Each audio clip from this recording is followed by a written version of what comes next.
नमस्कार. आता एवढे मोठे व्हिडिओ करून लोकांना सांगून सांगून सांगून थकल्यामुळे बंद केलेलं होतं. व्हिडिओ टाकणं यूट्यूबला. काल परवा फेसबुकला या ठिकाणी लाईव्ह केलं आणि त्या लाईव्हमध्ये समजून जातील बघतील लोक म्हणून सोडून दिलं होतं. पण फेसबुकला लाईव्ह करत असतानाच श्याम कोळी यांची कॉमेंट आली आणि तुम्ही फार महत्त्वाचे आहेत, चांगले कार्यकर्ते आहेत, पण तुम्हाला कोण येऊ देईल नाही, रमेशदादा पाटील यांनी अडवले काय, असे म्हणजे व्यंगात्मक. परंतु आता मला वाटतंय की माझ्यातला पत्रकार गप्प बसत नाही. म्हणून माझ्यातला पत्रकार, एक लेखक, एक मार्मिक या ठिकाणी बोलणारा माणूस आणि मुद्द्याचं बोलणारा माणूस हा जास्त वेळ गप्प राहू शकत नाही. तसंच माझं झालेलं आहे. म्हणून या ठिकाणी गेल्या काही दिवसापासून या ठिकाणी दत्ताजी सुरवसे यांनी या ठिकाणी TRTIवर मोर्चा काढला. मोर्चाची सुरुवात पत्रकार परिषदेतून झाली आणि ही पत्रकार परिषदसुद्धा या ठिकाणी त्याच्यासुद्धा ज्या ठिकाणी देता की जाताच्या मोर्चाच्या वेळेस भाषणामध्ये देवेंद्रजी फडणवीस म्हणजे कोळी महासंघानं काढलेलं मोर्चावर देवेंद्र फडणवीस यांनी जे काही बोललं ते अगोदर त्यांनी पत्रकार संघामध्ये पुण्याच्या पत्रकार परिषदेमध्ये सांगितलं. ऐका ते.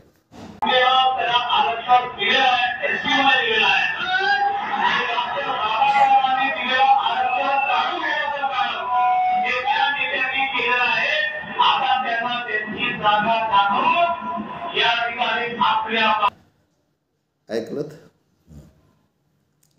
त्यानंतर पुन्हा श्याम कोळीसारखे माणसं आहेत त्यांच्याकडे, किरण कोळीसारखे माणसं आहेत, आमचा गोकुळ कोळीसारखा माणूस आहे, या दोघा तिघाच्या आणि तसेच आमच्याच कोळी महासंघाचे काही कार्यकर्ते पण आहेत. आम्ही त्यांना काही सांगितलेलं नाही, कारण सामाजिक कार्य कोणीही करू त्याच्यात सामील व्हायचं असं आमच्या रमेशदादा पाटलाचं शिकवण आहे. जा कोणाबरोबर जा, काही नाही, काम करा, जेवढं होतं तेवढं वेळ द्या, तेवढं होतं तेवढं सहकार्य करा.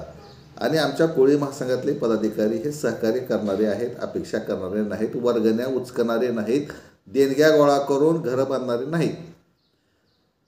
खरोखरच ज्याला या ठिकाणी चांगले काम करू आवडतंय असे काही लोक आहेत आमच्या इथं. तसेच आमचे DMG आहेत, आमच्याकडेच काम केलेले आहेत. गजाननराव पेठे यांना महादेव, जय वाल्मिकी, जय आदिवासी. आम्ही सहपरिवार निघतोय. 2 मुलं आणि माझी धर्मपत्नी संगीता कोळी घेऊन येतोय. तुम्ही पण तुमच्या परिवारांना घेऊन या, आजी आजोबांना घेऊन या, नातवंडाला घेऊन या. विनंती करतो की माननीय दत्तात्रय सुरवसे साहेबांच्या माध्यमातून आज आपण TRTI वरती आक्रोश मोर्चा नेत आहोत. आणि आपल्या काय मागण्या आहेत, मागण्या म्हणजे ह्याच आहेत की आम्ही असून सुद्धा आम्हाला दिल्या जात नाही. असं म्हणून आम्ही प्रत्येक बैठकीला मंत्रालयामध्ये नेलेलंच आहे. त्यांनी सुद्धा मंत्रालयामध्ये काय काय घडलं सगळंच जाणतात आणि त्यांना सुद्धा मोर्चा करावा. एक नवीन माणसाला उत्साह असतो, तसा या ठिकाणी उत्साहाने त्यांनी सुद्धा साथ दिली आणि या सगळ्याच्या साथीनं TRTIवरला मोर्चा या ठिकाणी दत्ताजी सुरवसे यांनी या ठिकाणी संपन्न केला. पण तिथं बोलत असताना जरा थोडं तुम्ही ऐका. तिथं बोल तरी तुम्हाला आम्हाला त्याचं या ठिकाणी वाचा फोडला पाहिजे हे लक्षात घ्या.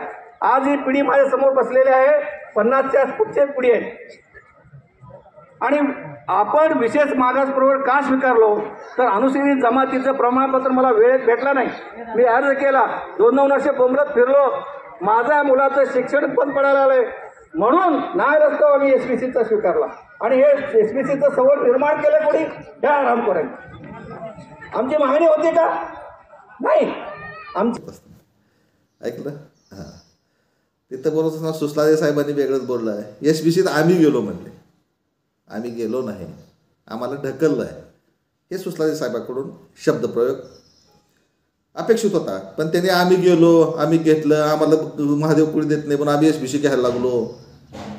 कशाला घ्यायचं? तुम्हाला घ्यायचं नसल्यावर घ्यायचंच नाही ना. आपण जा ती सोपन मिळत नाही तर घ्यायचंच नाही. असा या ठिकाणी ते भाषण केलं तर आपण SPCमध्ये गेलो नाही. आपलं मागणी नसताना गोवारीच्या मोर्चाच्या नंतर या ठिकाणी तत्कालीन मुख्यमंत्री शरद पवार साहेबांनी एक नवीन प्रवर्ग तयार SBC करून त्याच्यामध्ये जे असे लोक आहेत त्यांना ढकलून दिलं, ज्यांची राजकीय काही किंमत नाही, ज्यांना कुठे बी जर नेऊन गरीब बिचारे जसं दावणीला बांधतात तसं बांधता येतं आहे, असे जे काही लोक होते ते SBCमध्ये गोवारीच्या बरोबर टाकले आणि घातले. ते फक्त मोर्चा हा गोवारींचा होता, त्यांचाही ST साठीच होता, नागपूरला झालेला 94ला.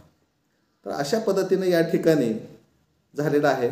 सुसलादे साहेब, आपण घ्यायला लागलो, आपण गेलो, आपण स्वीकारलं, कधी स्वीकारलेलं नाही, हेही या ठिकाणी मला या निमित्तानं म्हणणे करायचं.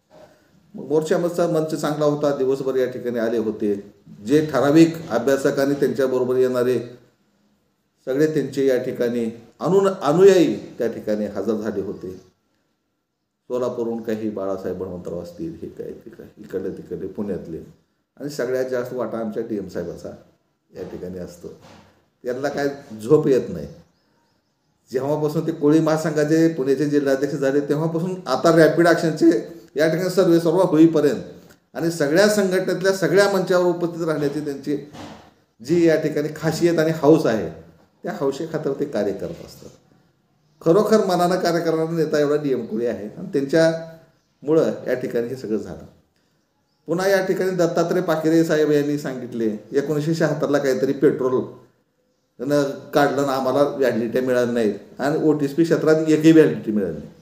दत्तात्रय पाकिरे, तुमचं बोलणं चूक आहे. पत्र देता आणि बाकीच्या लोकांना वैधता प्रमाणपत्र देत नाही. हा जो वर्षानुवर्ष आमच्यावर जो अन्याय केलेला आहे तो अन्याय दूर व्हावा म्हणून 28 नंबरला 1976च्या अमेंडमेंटमध्ये जर ती आमची कोळी ही ट्रायबलमध्ये असेल तर तुम्ही एखाद्या इंडियन ऑइलचं कुठेतरी ऑर्डिनरी पास झाल्यामुळे इथले शासनकर्ते गेले 40 वर्ष, गेली 45-40 वर्ष शासनकर्ते, राज्यकर्ते आणि प्रशासकीय अधिकारी हे आमच्यावर सातत्यानं अन्याय करत आहेत. आमच्या मुलाबाळांना दाखला मिळत नाही, आमच्या मुलाबाळांना शिष्यवृत्ती मिळत नाही, आमच्या मुलांना नोकऱ्या मिळत नाही. MPSC सारख्या ह्याच्यापासून आमच्या लोकांना वंचित राहावं लागतं आणि या सगळ्या ह्याच्यामुळं आमचा समाज खूप भरडला गेलेला आहे. आमच्या म्हणजे निधी घेताना तुम्ही आमची बेरीज करताय आणि देताना तुम्ही आमची वजाबाकी करताय. 1,05,00,000 लोकसंख्या महाराष्ट्रामध्ये कोळ्यांची असताना सुद्धा तुम्ही फक्त 40 OTSP क्षेत्रामध्ये सुद्धा व्हॅलिडिटी दिल्या जातात, परंतु फार त्रासानं आणि कोर्टाकडे गेल्यानंतर मिळालेले आहेत, हेही या ठिकाणी सांगणं गरजेचं आहे. पण एकही मिळालेले नाही असं खोटंही बोलण्याची आवश्यकता नाही आणि तेही मीडियाला बाईट देताना किंवा खोटं बोलू नये. आपण मीडियाला बाईट देताना ही जी गोष्ट बोललेली आहे ते अत्यंत चुकीची आहे. हे माझा जो व्हिडिओ आहे ना, हे आपल्यात आपण या ठिकाणी विश्लेषण करणारा व्हिडिओ आहे. मला कुणावर टीकाही करायची नाही, कारण टीका करून बघितलं, टीका करून काही फायदा नाही. म्हणून आता विश्लेषण करावं, ज्यांना समजतंय त्यांनी या ठिकाणी विश्लेषण घ्यावं, त्याच्यानुसार अनुसरण करावं आणि आपली उन्नती करावी. आम्हाला सुद्धा कोळी महासंघ बांधायला 2011 पासून, नोव्हेंबर 2011 पासून 2017 उजाडलं. तोपर्यंत आम्ही एक राजकीय शक्ती बनलो. म्हणजे आमची काहीतरी या ठिकाणी गणना कुठंतरी मंत्रालयाच्या ठिकाणी व्हायला लागली. तोपर्यंत आम्हाला सुद्धा कष्ट करावं लागले. दत्ताजीराव, आता तुम्ही नवीन आहेत, अजून तुमच्या पायाला या ठिकाणी फोडं यायचे आहेत, टाचेला भेगा पडायच्या आहेत, केस आणखी थोडी पांढरे व्हायचे आहेत, डायचं प्रमाण सुद्धा जास्त लागेल. आता वर्षीवर तुम्ही विचार करत आणि भाषणं बोलत असेल त्याच्याप्रमाणे लागेल तुम्हाला, ते सगळ्या गोष्टी होत जातील.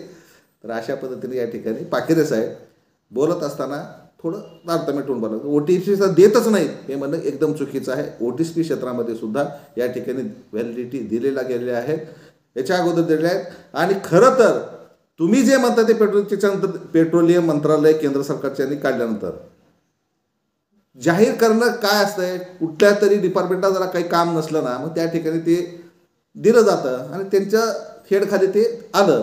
पण 1976ला ते जे निघाला, ते जो अधिनियम निघाला, त्या अधिनियमामुळंच या ठिकाणी सगळ्यांना माहीत झालं आणि सगळ्या महाराष्ट्रामध्ये सर्टिफिकेट मिळायला लागले. पण 1985, 84, 85च्या 80च्या काळामध्ये पुन्हा या ठिकाणी जे आमदार आदिवासी आहेत त्यांच्या ओरडीमुळे या ठिकाणी काय झालं की पुन्हा या काढलेल्या सर्टिफिकेटवर पडताळणी समित्या बसवण्याची क्लृप्ती त्यांनी या ठिकाणी राज्य शासनाला सुचवून ते अंमलात आणली आणि पुन्हा या ठिकाणी हे वाद निर्माण झाला.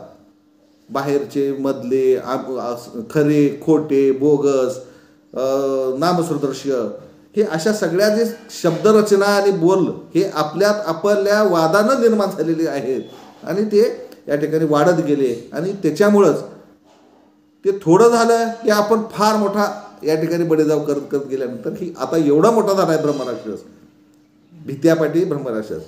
ते आपली जी हे बोलण्याची करण्याची आहे ना त्याच्यामुळे झाला हा ब्रह्मराक्षस. असो, त्यानंतर या ठिकाणी बोलत असताना एका युवकानंही बोललं सुसाई साहेबांनंतर की माझी नोकरी कडेपर्यंत जाईल तर मला अनुकंपावर घेतलेली तर मला घरी बसवतेली. अरे काय चालले महाराष्ट्रात नाही या देशात एकमेव कोळी समाज असा असेल की आदिवासी समाजामधला कोळी महादेव मल्हार कोळी टोकरे कोळी असा असेल की त्यालाच फक्त जुन्या चालीरीतीप्रमाणे मला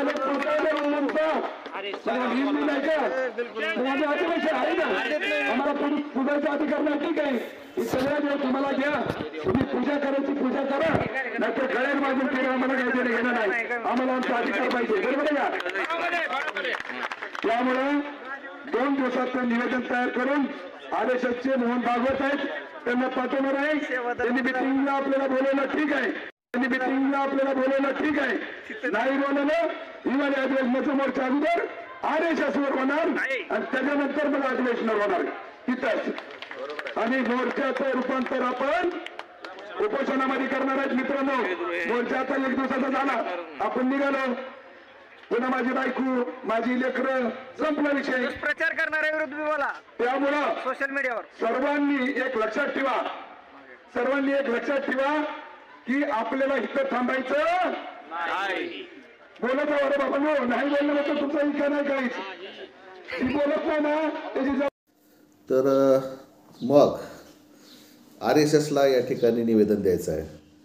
त्याचबरोबर मध्ये चर्चा झाली असताना मोहनराव कोळीजी आणखी त्यांचे सगळे पदाधिकारी या ठिकाणी बळवंतराव बाळासाहेब असे सगळेजण होते आणि या सगळ्यांनी निवेदन दिलं. निवेदन देऊन आल्यानंतर या ठिकाणी समारोपाच्या भाषणाच्या वेळेस RSSला या ठिकाणी आम्ही निवेदन देणार आहे 2 दिवस अगोदर जाऊन आणि 10 दिवसाची मुदत यांना दिली. 10 दिवसाची मुदत नाही दिली, 10 दिवसाच्या मुदतीमध्ये काम केलं तर बरं, नाही तर आम्ही जाणार. हे बरं केलं. पण RSS काय आहे? नाही त्या ठिकाणी नाही त्या गोष्टी करून काही फायदा होणार आहे का दत्ताजीराव? काही नाही. मी पहिल्याच्या फेसबुकच्या लाईव्हमध्ये मी सांगितलं की काय होणार, अशाच पद्धतीनं होणार. प्रश्न सुटणार आहे कुठं? फक्त राजकीय इच्छाशक्तीनं मंत्रालयामध्ये सुटणार आहे. तोपर्यंत आपण कुठेही काही गेलो तर काही होणार नाही. आता थोडंसं या ठिकाणी शामरावच्या सूचनेनुसार तुम्ही RSSकडे आणि नागपूरला ते राहत असतात, तिथल्या तिथं त्यांच्या संपर्कात, पण तिथं जाऊनही काही फायदा नाही. समजा तुम्ही गेला तरी तुमचं निवेदन घेतील, तुमची ओळख होईल, पण तुम्ही या ठिकाणी ते म्हटलात त्याची काही गरज नव्हती असं मला या ठिकाणी सांगायचं. बरं का, माझं मत आहे ते वैयक्तिक, तुमचं मत आणखी काही असू शकेल, त्याच्याबद्दल माझं काही म्हणणं नाही. तसंच या ठिकाणी पुढे जे आता आंदोलन आहे, विराट मोर्चा म्हणता, कधी धरणे म्हणता, मोर्चानं धरणं मोर्चा गेल्यानंतर धरणं आहे, धरण्यानंतर पुन्हा उपोषण आहे, असं आहे का? उपोषणामध्ये 5-50 लोकांची नावं यायला आलेली आहेत. आता पहिले 1, 2, 3, 4 असे 30 झाले आहेत. म्हणून कोणी रोज खाली ॲड व्हा म्हणतात आणि नक्कीच ही संख्या 100-500 पण पोचावी असं आमची बी इच्छा आहे. आणि तसं तुम्ही या ठिकाणी मोर्चामध्ये कबूल केलं आहे की प्रश्न सुटेपर्यंत या ठिकाणी आम्ही उपोषण सोडणार नाही, तर या ठिकाणी लवकरात लवकर प्रश्न सोडावा, तुम्हाला जास्त दिवस उपाशी राहण्याची पाळी येऊ नये अशी आम्ही या ठिकाणी प्रार्थना व्यक्त करतो. आणि तुम्ही या ठिकाणी हा मोर्चा जरी सक्सेस केला तरी अजून फार लांब चालायचं आहे.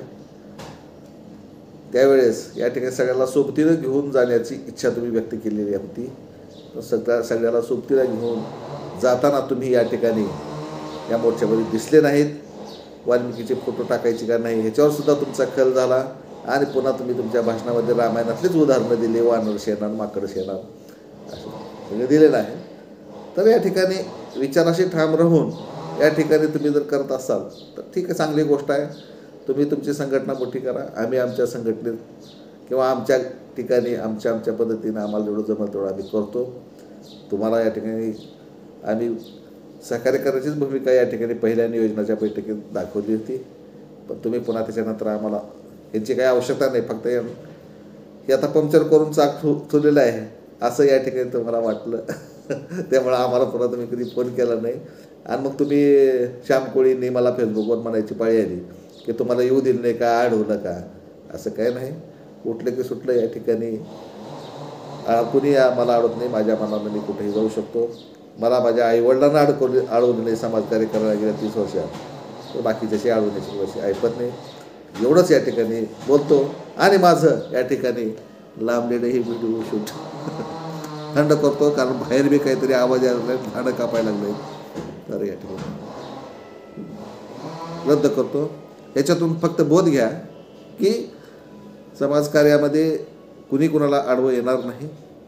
ज्याला जिथे तिचे मार्ग आहेत, पण तुम्ही तुमच्या मार्गाने करत असताना तो गतिरोध या ठिकाणी समाजकार्यामध्ये होऊ नये, समाजकार्यामध्ये होणाऱ्या कामात होऊ नये एवढी या ठिकाणी दक्षता घ्यावी. कारण बऱ्याच गोष्टी या ठिकाणी करत असताना मागच्या संघटनेच्या त्यांच्या वाढीसाठी त्या लोकांनी जे काही केलं, टीका टिप्पणी, ह्या मार्गाने जातो त्या मार्गाने जातो, दिल्लीला जातो, मुंबईला जातो, इकडून येतो, तिथं करतो, ते करतो, हे करतो, हे झालं तर लगेच मिळणार आहे न्याय, हे असे या ठिकाणी राणा भिमदेवी ताटामध्ये बोलून काही होणार नाही. याच्यासाठी आपली एक शक्तीच उभा करावी लागेल. कोळी समाज संघटनेची कोळी जातीची शक्ती केली पाहिजे. ती संघटना कोणतीही असेल, परंतु कोळी जात म्हणून या ठिकाणी तिचे राजकीय या ठिकाणी शक्ती निर्माण करण्यासाठीच आपण रमेशदादा यांच्या संगतीने काम केलं. कोळी महासंघाचं अजूनही ते कार्यरत आहे. काही वैयक्तिक बाबी आणि आरोग्याविषयक बाबीमुळे ते जरा सध्या या ठिकाणी विश्रांतीवर आहेत.